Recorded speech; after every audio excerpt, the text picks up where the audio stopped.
Hi, welcome to the Joyful Balance podcast. This podcast is all about the intersection between neuroscience, psychology, and nutrition. And we're here to take you all on a journey, all about your mind, your brain, and your body, and how all of these three things are interlinked. You're here with your co-host. I'm Mira. I'm a neuroscientist and a nutritionist that specializes in nutrition for mental well-being. I've got my wonderful co-host here, Denise.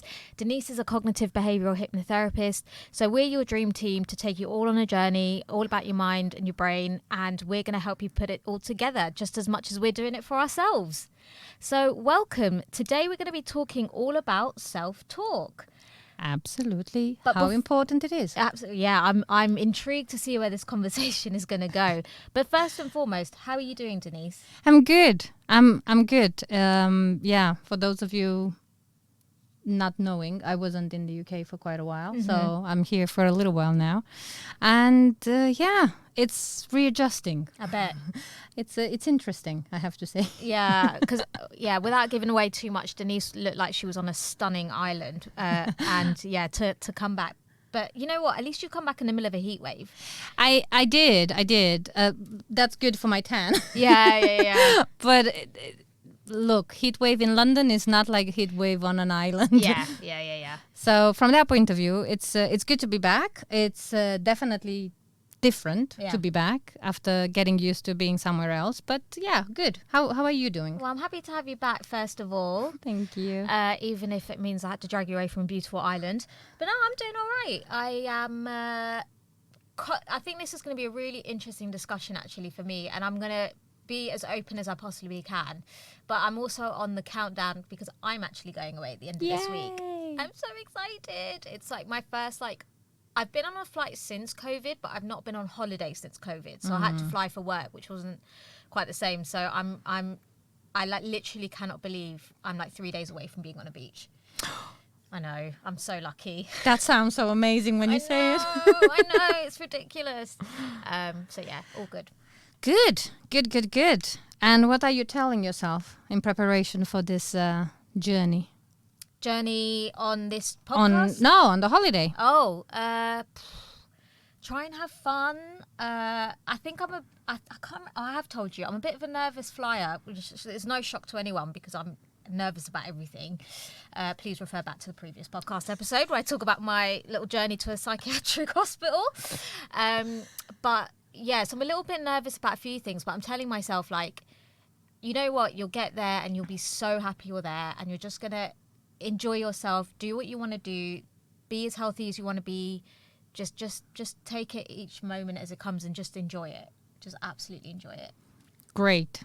I'm really pleased to hear you say that because self-talk is super important. Oh, yes.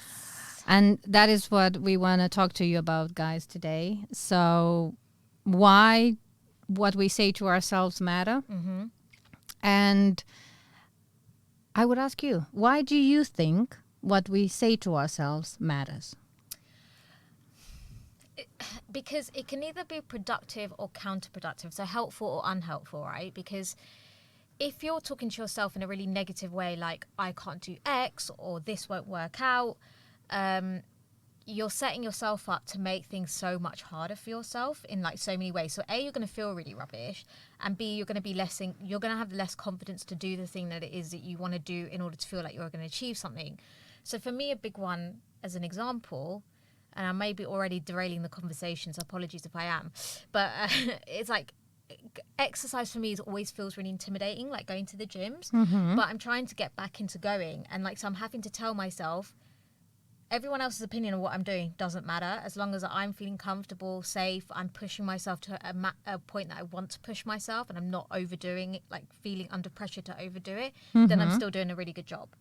But the temptation when I walk into the gym is to feel like, oh my God, everyone's going to be looking at me. They're going to think my technique's really off. They're going to be, you know what I mean? All these weird, paranoia thoughts, I guess, in a way. But actually approaching that with being it's okay, and almost coaching myself helps me calm down and actually just do the thing. Yes, and that is one of the best techniques that people can deploy when they are trying to improve their self-talk. But I think what I'm envisioning and what you mentioned is really relevant is that we will also give you guys some tips and tricks on how to start this journey of, improving your self-talk and also becoming more aware of your self-talk. Absolutely. And that's where all of what you've just mentioned will come in extremely handy because it's, first-hand examples. But before we do that, before we go there, I just wanted to tell you a little story about self-talk. And I stumbled upon a quote not too long ago from a relationship coach. Her name is Lisa Hayes. And she literally said, be careful how you talk to yourself because you're listening. And that's where I would like to start the journey of talking about why does it matter. Is because, you see, when you hear other people's opinions and ideas and words that they address to you, you always have the chance to accept them or refuse them. You have the option to say, you know what, I believe that person, they have my best interest at heart and I should take care and I should do whatever they, recommend you. Or you can just go like, you know what, forget about it. It's not interesting for me. However, with yourself, you don't have that freedom. Nope. Whatever you say to yourself, whatever you actually engage with, when I'm talking about self-talk, or you can call it the inner voice or inner narrative or whatever other words you use to describe it to yourself, those words that you say to yourself in your mind are always listened to. And if it's like a broken record, as Mira was just saying, if you have I'm not going to be good at this. I'm not really good at, math. And if you say that on repeat for a long period of time, or even if just for a few weeks, you will, Well, your brain's wired to keep that thought running, right? Exactly. Yeah. So it will continue, but that will be on a loop. And whenever somebody will come externally and say, look, but you're really good at math because you've said it for so long to yourself and you've always been listening. Yeah. You will disregard them. Yeah. And that is one of the, I think, most important things that I would like people to take away from this is that you and your voice to yourself are the most influential person to yourself. So whatever you believe and you say to yourself in your mind, it's much more important than whatever the rest of the universe can tell you. And isn't there like almost a cognitive bias where you'll look out for stuff to confirm that belief? Absolutely. Yeah.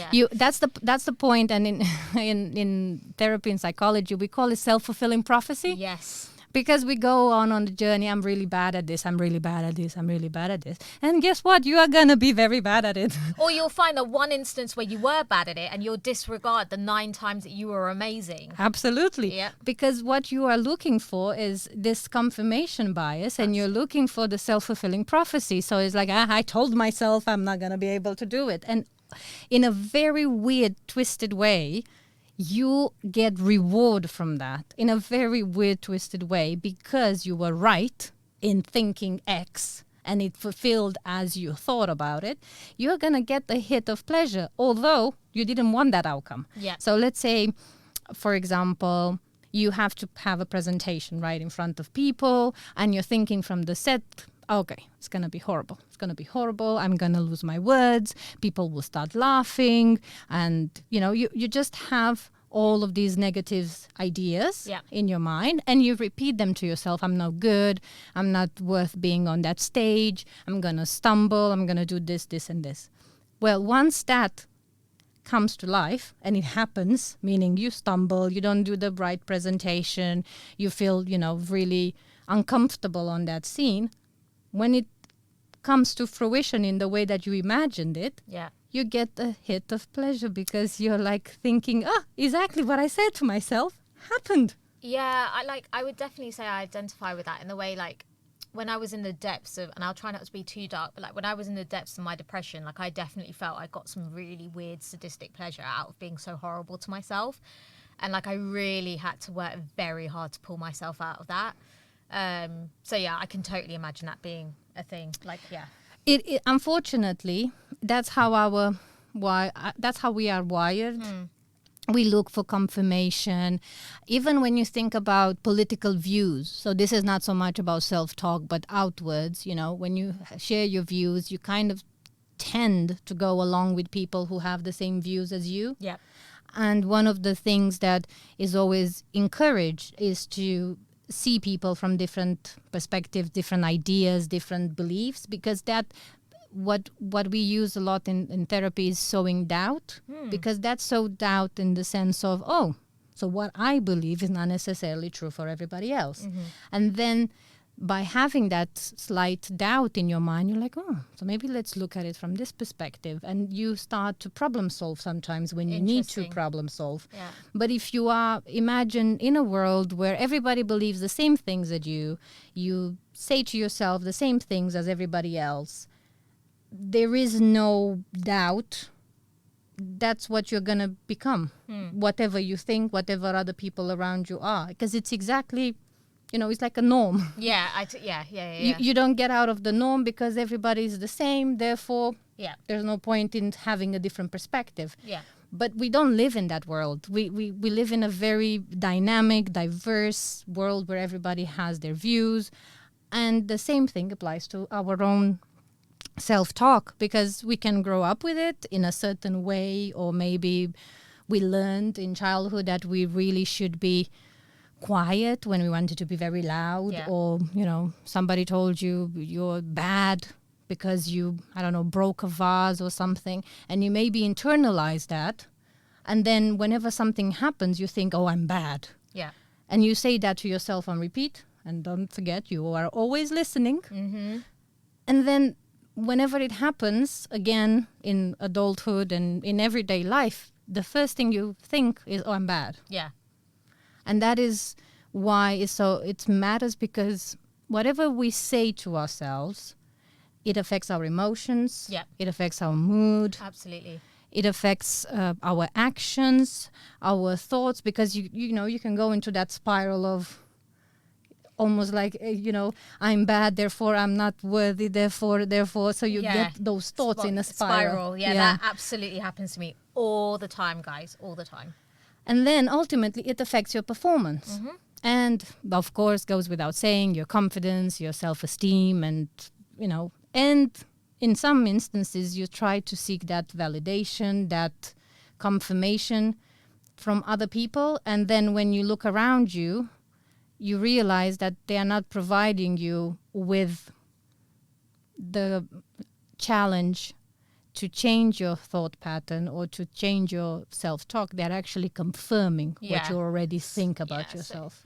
So it deepens that unfortunately. Belief.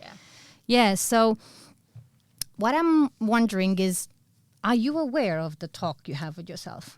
Only through therapy. So before, I definitely wouldn't have been aware, or like I'm what's the word? Like, I'm an overthinker and an overanalyzer, and like it's only because of therapy that I've learned to put some space between what becomes a thought spiral and what my therapist kind of encourages me to she starts to sow those seeds of doubt, and I've learned to do that for myself. I'm not always able. I don't think I'm always able to like stop the thought spiral, but at least now I know it's happening, and I know that there are things that I need to do to either sit with it or to distract myself, or like just find ways to work around it. I've got a whole heap of tools. Of course, and that's the benefit for those of you who have never been to therapy or don't know much about psychology or coaching or counseling. One of the principles in all of these is to become more aware, and that I would say that is sometimes the number one step everybody needs to take when they start this journey of self-discovery, is becoming more self-aware. Totally. And realizing where are the thoughts, where are the emotions, feeling the emotions, because not everybody has that inbuilt capacity. Some people are dissociated from them. And after you get the awareness piece, as Mira was just saying, you get a toolbox of things. If case this happens, then you have what to do, X, Y, Z. Yeah, exactly. You have a problem-solving toolkit. Can I ask you a question? Sure. It's a bit random, but like, did you find that your self-awareness was already good before you started training, or you found that it massively improved like during/post training? The difference is so that I'm taking a long gap because the difference is so huge. Yeah. it's I don't know if there is anything bigger than night and day. Yeah. But I would say that. Okay. I have always talked to myself. Yeah. I've always had this, elaborate conversations with myself, sometimes out loud, like a lot of people do when Absolutely. you're, cleaning around the house and you're just saying to yourself, I have to remember to do X, Y, or Z, or then you're thinking, oh, why? How did the pen got here? And then you're saying it out loud. So I've always had this with myself since, I don't know, for forever. But I was never aware of the words that I was addressing to myself. As in, I wasn't aware that between all of this mundane conversations I was having with me, I would slip one of those, oh, you're worthless. Right. Yeah. Well, not worthless. I think my words were more in the sense of, you can't do this. Yeah. It wasn't so much about worth. It was just in terms of, you can't do it. It's going to be very difficult. Oh, so many problems. And universe was like, yeah, challenge accepted. Yeah. More problems. Yeah. So that's why I had a really huge change of perspective as soon as we started talking about self-talk. But it wasn't in the way we're doing it now. The way it started for me with my therapist at the time, and it wasn't in training, it was when I was doing therapy. She gave me a tool which was basically to evaluate what I say to myself Okay. through the eyes of my best friend. So it was something similar with write down today the things you've done or you accomplished, or things you're happy or unhappy about, and then see them as if your best friend was listening to you and giving you her or his input. Yeah. Because what we all do at some point is we are so super harsh with ourselves. Yeah. Beyond critic is really harsh. We say some really horrible things to ourselves. Yeah, I agree. I think for me, like, my big thing has always been around failure. Like, I really fear failure, like anything. And like, yeah, so for me, like, if I haven't, like, quote unquote achieved, that sense of like, you're a failure really creeps in. And so then I totally identify with what you're saying. And then probably the words you're addressing to yourself are not just failure. They will be probably more, Yeah. hard words.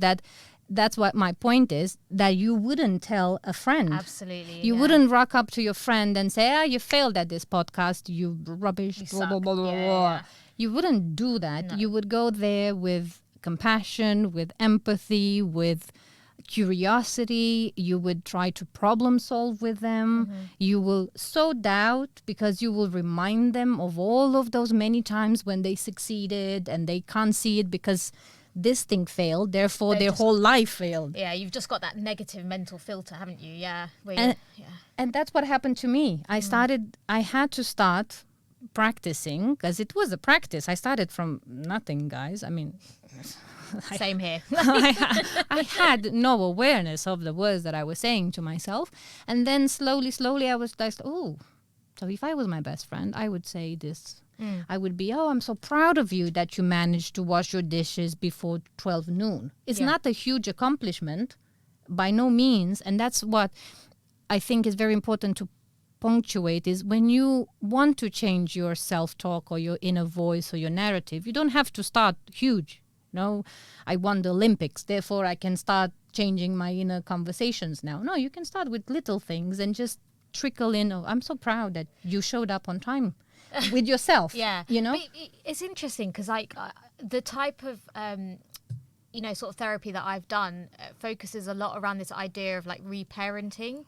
So the idea of like you grow up in a certain scenario where perhaps, and I'm not saying this is true for me, but like as in where perhaps you didn't quite always get the praise that would have been helpful. So you learn to do that for yourself. And that's kind of a little bit about what you're talking about, isn't it? Like, Yes. it's that sense of, you know, you in having more awareness around the self-talk, you learn to put space in between the thoughts, and then, you know, whether you do it with a therapist or by yourself, you sow the doubts, and you start to see the other thoughts you can have around the same thing. But actually what I've learned is actually, rather than taking it, I guess, from the point of view of a best friend, it's almost I almost parent myself. So like it's kind of the same thing, but a little bit different in the fact that I'm very caring towards myself. So it's like you're saying, like if I've had a bad day, but all I've managed to do is wash the dishes or whatever, like, yeah, that's still an achievement. I think I just view it as almost a way of like caring for myself. It is. I mean, one of the notions I always use with my clients is you have to remember the C's. And there are many C's, but the first three most important C's that you have to remind yourself for yourself is that the self is caring, compassionate, and curious.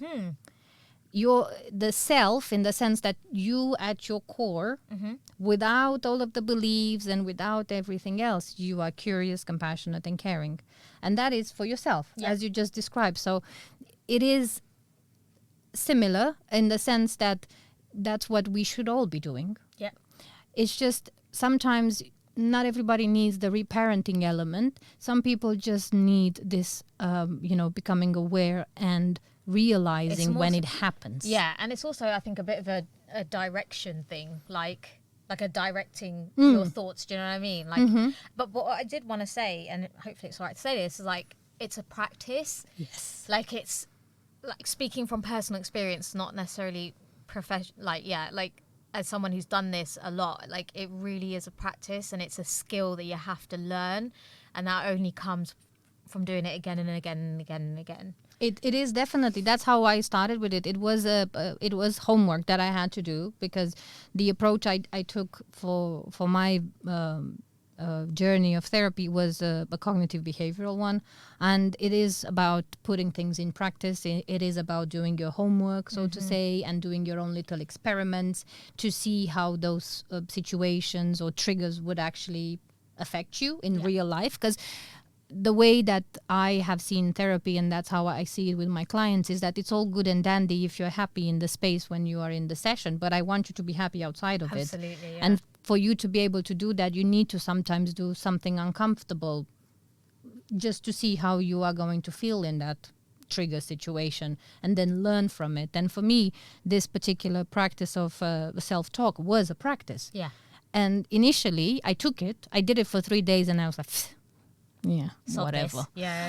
And then I went back to my session, and she asked me, so are you doing this? And I can't really find the time to write down, and I can't really find the time to know. And then she says something very interesting at that moment in time. And she said, how long do you think it took you to get used to saying those things to yourself?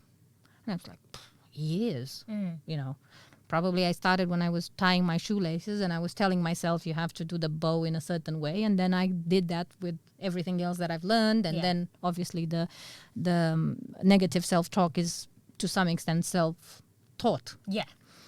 And then she said, well, how can you expect it that you're going to change it in 2 days? You've tried, it doesn't work. Yeah. So after 2 weeks, I went back, and she asked me again. And how are you doing? I said, yeah, it's getting there. Yeah. 4 of these, writing notebooks later, more than 4, for those of you who are just listening, it's like an A5 notebook. Yeah. I can say that it's very clicky. That's it. I know when, as you say, self-awareness comes in.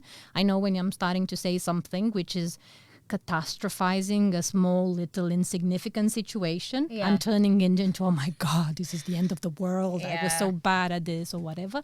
And then, the other part of myself, the compassionate, curious, and caring one, comes in and says, yeah, but so what? What happened? Yeah. I will help you problem solve it. What do you need in this moment in time? What would make you feel better in this moment in time. And that's how you start to do the caring piece that you were mentioning for yourself. Yeah. So that's what I it was a very long answer to your question. No, it's important. I mean, it's also reminded me that I haven't done my homework for my therapist. Sorry, therapist. That's tonight's job for tomorrow. No, but in all seriousness, like, yeah, it absolutely, I think, is a practice. And I think, you know, one thing I don't know if you're going on to this, so we can, you know, we'll do it whatever way makes sense to you. But I'm kind of curious about how you apply this to clients that you see and how that works, especially when it comes to habit change. Yes. Oh, yeah. So awareness is important no matter what you're trying to address. That I would say that as a blanket. Sorry, can I make one more? Yes. I remembered what I was going to say now. I don't know how you feel about this, but I find with me, like, when you're starting out on these like self-improvement or like, you know, kind of like self-development things that I prefer to call them as, and like you're trying to learn to be kinder to yourself, it can feel really disingenuous and it's really uncomfortable. But what I found now is, whereas before I used to just really resist it because I just did not want to feel good about myself, I find now that I'm like, I'll just fake it till I make it. So like, even if I don't necessarily feel it's like totally genuine, if I just start practicing it anyway, it will come naturally. Like, is that a fair assessment of how it sometimes works with clients? It for sure. It depends on, you know, each of us are individual in our personalities and things, but it is sometimes fake it till you make it. But it's not so much faking it. It's more of be doubtful about it until you realize it's actually working for you, because you're not really well, it depends how you look at it, but you could think in your mind that you're faking something, but I would just insist on saying, well, you're making some sort of progress, some sort of step. No, totally. And it is uncomfortable. Yes. And if you come from a lifetime of looking in the mirror and going, oh, look at you now. Yeah. And then you have to start saying nice things to yourself in the mirror. At the beginning, it feels bloody uncomfortable. Yeah. Because you're thinking, oh my God, why am I looking at myself saying I have a beautiful face? Oh, screw that. I don't believe it. Yeah. But that is where the doubt comes in from whomever is trying to guide you on this journey. Even if you're trying to guide yourself without any external help, it is exactly the same way you've learned to be unkind to yourself, and you took practice and time, that you did it over time. It takes practice and time to become kind to yourself. Yeah. It's not an on and off switch, unfortunately. And that's what I tell people, just stick with it. Just try it, but really try it for 2 weeks. Yeah. And beyond trying, just do it. Because in therapy, probably you know this very well, as soon as you say, I'm going to try, well, 3/4 of your brain is like, screw that, we're not going to do it, it's not going to work. Yeah, I've definitely been resistant at times, put it that way. Yeah, it's one of the words that I tend to ban from the sessions. Whenever I hear a client saying, I'm going to try this, I'm like, no. You either do it or you don't. Yeah, that's fair. You either say, I'm going to practice it and see how it feels for me, or you're just going to tell me, no, this doesn't feel, you know, genuine to myself, and I'm not going to entertain it. Because this trying piece is almost like a little play your mind does on yourself. Because as soon as it hears, like, I'm going to try, it's like, oh, come on. We've already decided it's not going to work. Yeah. And you're setting yourself up for not success, but not necessarily failure, but resistance or potentially a longer journey. But coming back to what I tend to say to people whenever they say, oh, I'm not really aware, or they don't even tell me I'm not aware of my thoughts. I'm not aware of my inner voice. I just ask them to become aware. Okay. And that is a practice in itself. So you have to just listen. As I was saying at the beginning of this episode, whenever you talk to yourself, you're always listening. But that doesn't mean you're always aware that you're listening. So the element of awareness comes into when you're really realizing what you're saying. Yeah. And you become aware of those words. And at the beginning, you can't really change them. Because if they are negative, immediately you would think, oh, I have to be positive. But then pop culture is like this whole false positivity where everything is, you know, unicorns and honeybees, rainbows and stars. It's like, no, because you cannot deny what you're saying to yourself. Yeah. you can accept it, sit with it, as you were saying, and then sow doubt, and then ask yourself, really, where is the... What I always say to people is, A, become aware. As soon as you're aware, ask yourself, where is the proof? Yeah, evidence is a really big thing that I had to learn when I was severely anxious. My psychiatrist would actually say to me, yeah, but what evidence do you have of this? And I had none. And I still use that. It's actually a great little phrase, I think, to have in the back of your pocket when you're really struggling. What evidence do you have that the worst thing in the world is going to happen? Chances are you have very little to none. Exactly. Or what is the evidence that you are going to fail at, I don't know, this exam? Yes, if you failed 3,000 exams before, you could say, oh, but I have evidence. But then I will ask you, where was your mind at those other 3,000 exams? Is it the same? Is it the same exam? Is it the same exam? Is it the same scenario? Are you wiser, more, mature than you were then? And many variables can change. But most times people come in and say, I am bad. Or I am, I don't know, a horrible person or something like that. They link it to the I am. Yeah. They don't link it to I have done something bad. Yeah. Which is completely different. Absolutely. Yeah. And that is where, again, the awareness comes in. And then if you did do something bad and you have the evidence to prove it, then I would ask, where is the evidence that you are bad? Did you do it with bad intentions? Yeah. Did you do it on purpose? Did you trip Mira down the stairs because you wanted her to suffer? Because that's a whole different scenario. But I'm assuming all of you listening are very kind, loving people that, need sometimes some pointers in life. And after you've become aware, you find the evidence, if there is one. I'm probably 90% sure there is no evidence. Yeah, exactly. Or whatever you're thinking, and it's not as bad as you're thinking it is, but it's still valid. It is a valid feeling, it's a valid action, it's a valid thought, and you have to accept it. You don't just, oh, it's not valid, therefore I'm wrong. I think it's very hard to push those thoughts aside. No, you shouldn't push them aside. But that's the point. That's why it's just easier. It's easier and it's more helpful, I think, to just accept them, but then also say, okay, but, or like, that might be true. Yeah, like that might be true. But actually, have you also considered X, Y, Z? And yeah, you just, whether you do that with somebody else, like it doesn't have to be a therapist. It could be your friend who's able to see the whole of you in a way that you can't. Yes, and that's another very important piece is that when you are in the thick of it and you yourself are having this conversation and you're not very kind to yourself, it's very easy to fall in that trap because you just see one smidget. But when you go out, as you say, when you're outside of that situation, you can see all of the facets. So a good friend that is a good listener can also help you understand that you are making, maybe too big of a scenario out of something very, very tiny. However, one thing I want to stress in here, guys, is that if it is very, very huge for you and for somebody else it's extremely minute, tiny, the smallest speck of dust, that doesn't mean that whatever you're feeling or thinking is invalid. Because you have your own reasons to think that. Yeah. You have your own reasons to say that to yourself. So what I'm trying to say is that you become aware of it. Somebody gives you their perspective if you're going to your friend, a therapist or whatever. And then what you have to do is you with yourself have to sit and assess and reassure yourself that it is okay to feel whatever you're feeling. It is okay to think whatever you're thinking. However, it is not helpful. Yeah. Because it comes back to that, theme of helpful versus unhelpful.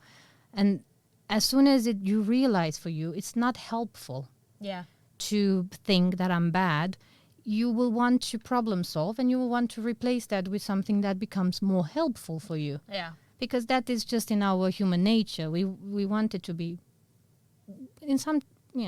sometimes we are, self-deprecating and we get a very weird twisted pleasure out of that, but normally we want to be okay. Yeah. We want to be in a happier state. We want to be more joyful. We don't really want to be at the bottom. Rock bottom. Yeah. So that's why it's just this element of reassuring yourself. And let's just say very quickly, few steps to start this practice if you are interested. First, be aware of your thoughts. Become aware of them. Can I just quickly, like, in terms of how you become aware, is it like what you did in terms of like writing things down? Is that quite helpful? Like, or is it just trying to sit with your thoughts? It is trying to sit with your thoughts. It is, for some people, meditation does that. Mindfulness as well, becoming more in the present moment. And awareness, it should be something in the back of all of our minds whenever something happens. And predominantly when something happens that we didn't want to happen. And that is when you have to almost have like in the back of your head, if this horrible scenario happens, then I need to, have a light bulb moment that I'm in the thick of it, but I need to realize that I am in the thick of it and realize what are my thoughts in the thick of it. Yeah. So it is a practice in the sense that you need to start listening to yourself. Yeah. And listen.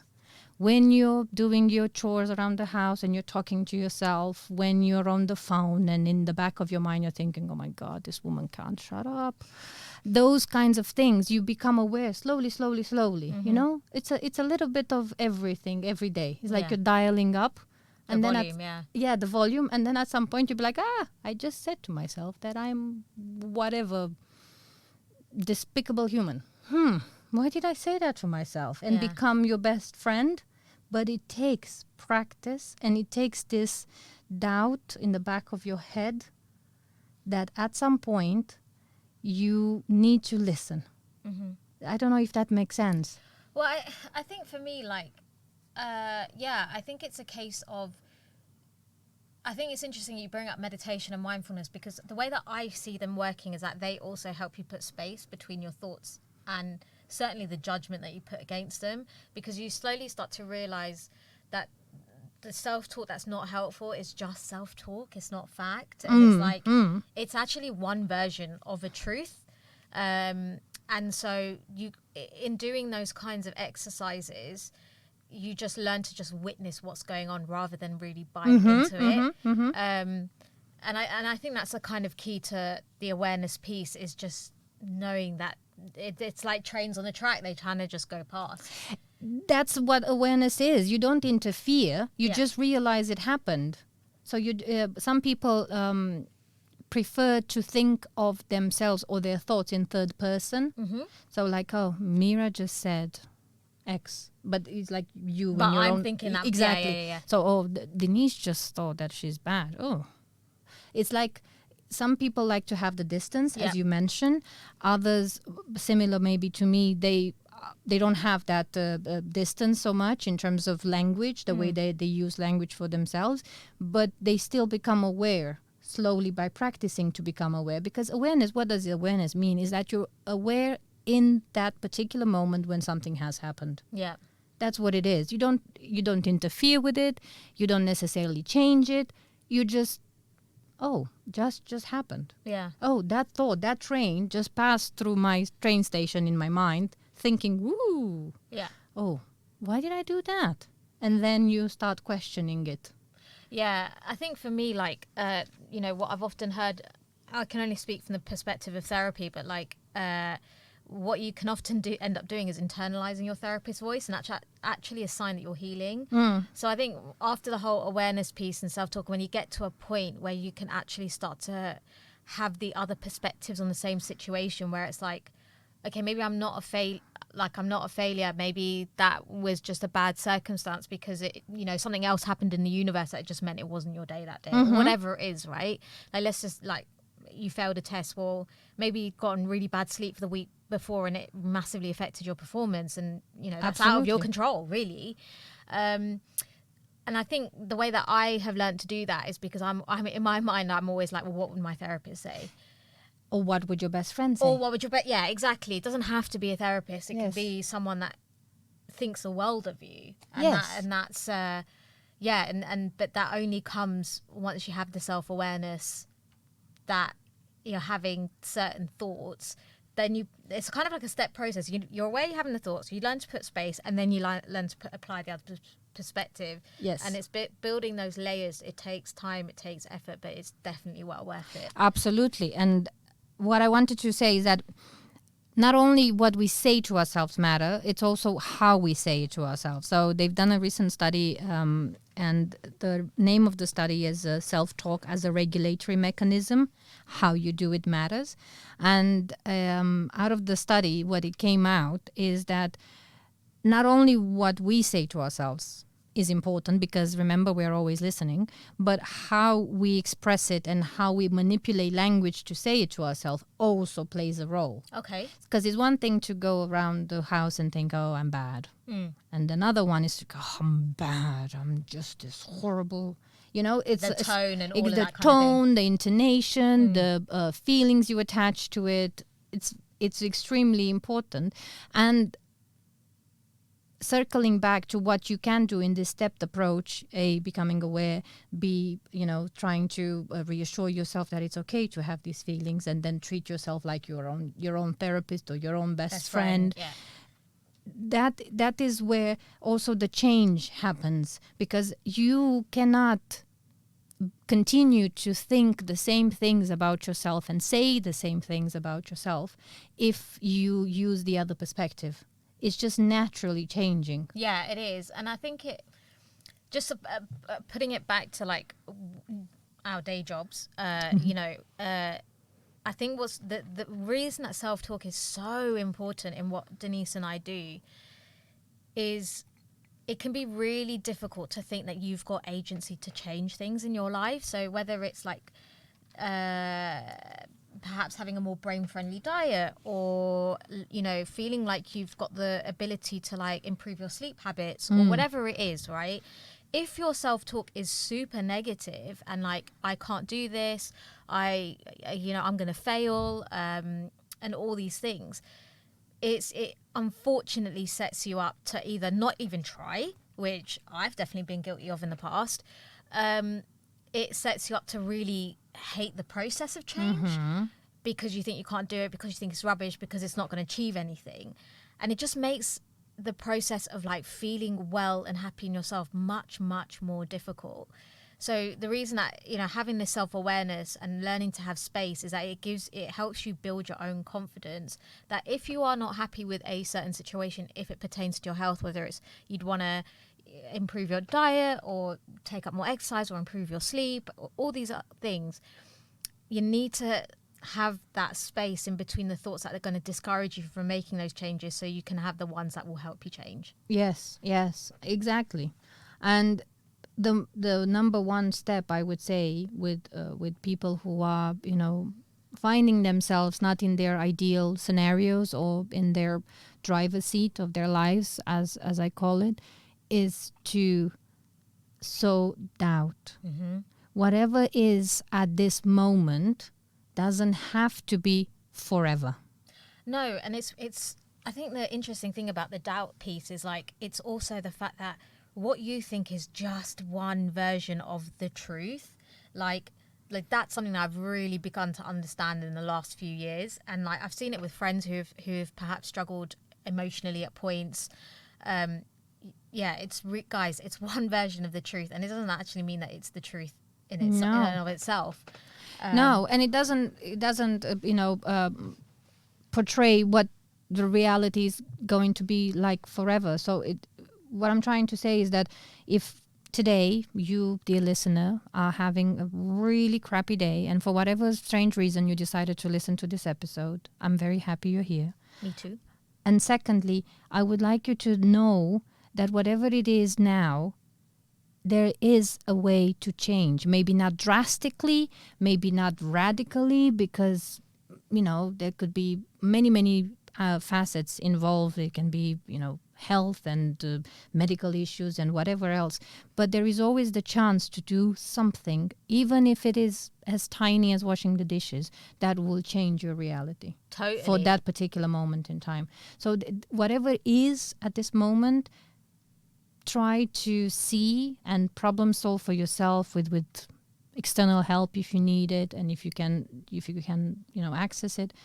is that it can be different. Mm-hmm. And I think this maybe statement is even more so relevant for people who are really struggling in their relationships, and they just imagine that whomever is the partner, that's it, we're set for life. Mm-hmm. It doesn't always have to be like that. I had sorry, sideway. I had a recent client who was really struggling in his relationship, and he was of the belief that that's it. This is it for forever. I will live 45 years being very unhappy. Right. And sowing doubt is always, important. Yeah, I think, the temptation, like with a lot of like thought biases we have, is that things can't change, or that change is too difficult and it's going to fail, or it's not going to happen, or whatever. And again, one, that's one version of the truth that might not actually be true. But two, like change, like it doesn't have to be huge. Like it's not like tomorrow we are expecting you to think the world of yourself and that the sun shines out of your backside. I've been doing therapy for years and I still don't think that, but what it's helping me to... No unicorns? No unicorns.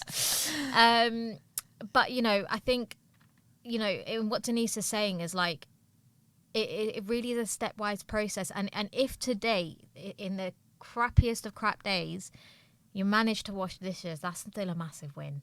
Yes. And it's learning to have that... and here's a great example, right? Because you can look at that in two ways. You can think, oh my God, today was so awful and all I've managed to do is wash the dishes. That's one way of saying it.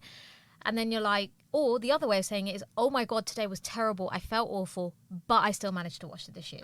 Two completely different things. Absolutely. And then if you throw at the end of that action, if you throw in, well done me, oof, I applaud you. Wherever you are, I applaud you. Absolutely. Because we are set to only recognize the huge wins. I finished my master's. I don't know, I had a baby, whatever. You only celebrate the big wins. No.